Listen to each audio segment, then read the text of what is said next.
I was over at my local food line, and for those of you who are not familiar with it, I think they're predominantly in the southeastern part of the United States. But I always ask whenever I'm in any of my stores, whether it's Walmart or Bilo, Kroger's, whatever, if they have any of these frosting buckets. So when I was in a couple days ago, the young lady said, yes, we do. She said, how many do you want? I never hear that. They always say, you know, I have one. Would you like that? She gave me 5 buckets. So what I wanted to do is I had told her what I was going to do with it. And so what I want to do for her is I wanted to make her one of these self-watering containers. So let me show you. This is a modified version of what Leon does at Gardening with Leon. He uses much bigger containers. I got some dust in here. But she gave me one 5-gallon. I think this might be half of that. But at any rate, you can modify it to any size container that you have.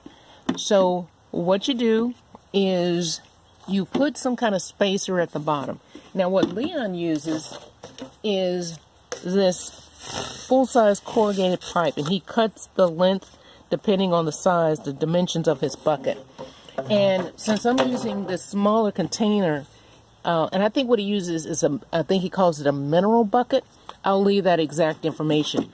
So that would be a much bigger one, and you could get that, I think, at like Tractor Supply, maybe even Lowe's, but I'm not sure.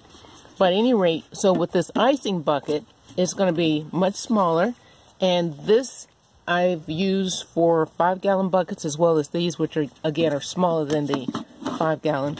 And I just cut this to length, and this is 10 of these, which is about 7.5 inches long. And you see how I cut it in half. And then I put these side by side. Just have to squeeze it a little bit to make it fit in here.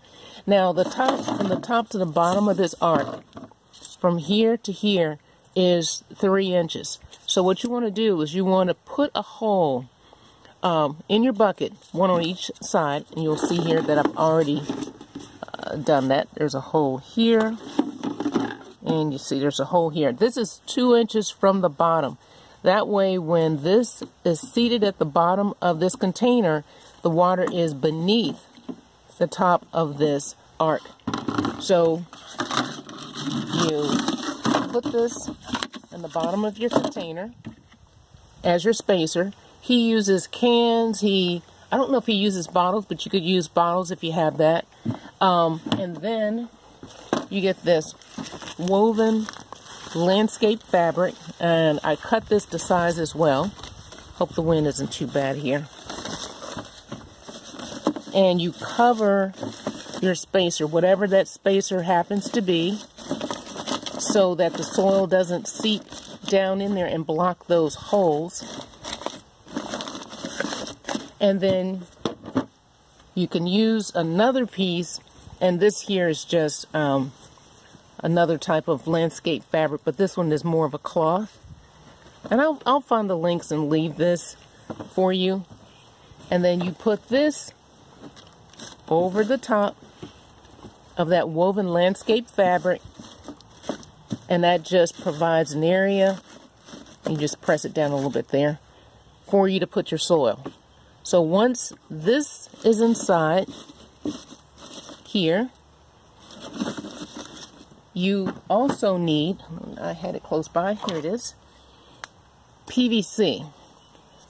What you do after that is, again, you get the PVC, you make sure the height is appropriate so that it's above, it extends above the top of the bucket, and this should be cut at a diagonal so that when it touches the bottom of the bucket, that it doesn't get clogged up, and that the water that you're going to be putting in here to water your plant, that the water will be able to flow freely into the bottom of the bucket. So where this is going to go is you're going to move the woven landscape fabric aside, and this needs to be touching the bottom of the bucket. So what I'm going to do is I'm going to go ahead and pot this up, and it's not very neat here because I was kind of trying to do it and record at the same time. That way I can focus, and then you'll see what this plant looks like. And this is a really good option if you have smaller buckets.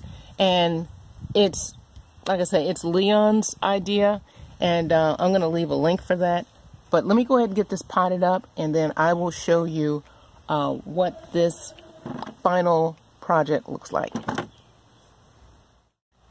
Okay, I've just completed potting this pepper plant, and I'm in the process of filling the bottom of the container with water.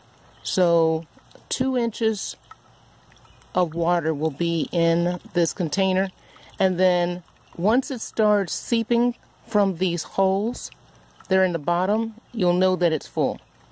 Now, I was going to take this to the young lady today, but then I decided that it'd probably be better if I'd make sure that it's completely and thoroughly hydrated. I don't know her level of experience. Okay, there's the water there, starting to seep out through that side there.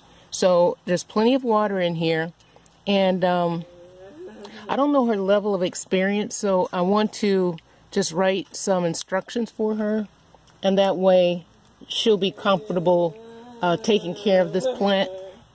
And I think that this is a good idea for if you have a neighbor or a friend and you're trying to get them interested in gardening. This will be a great introduction.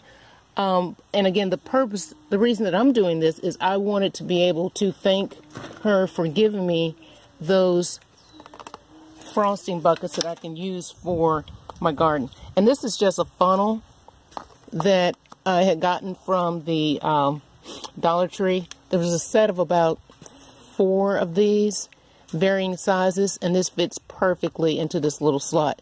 So I hope that this helps, and if you have any questions or comments, please leave those below.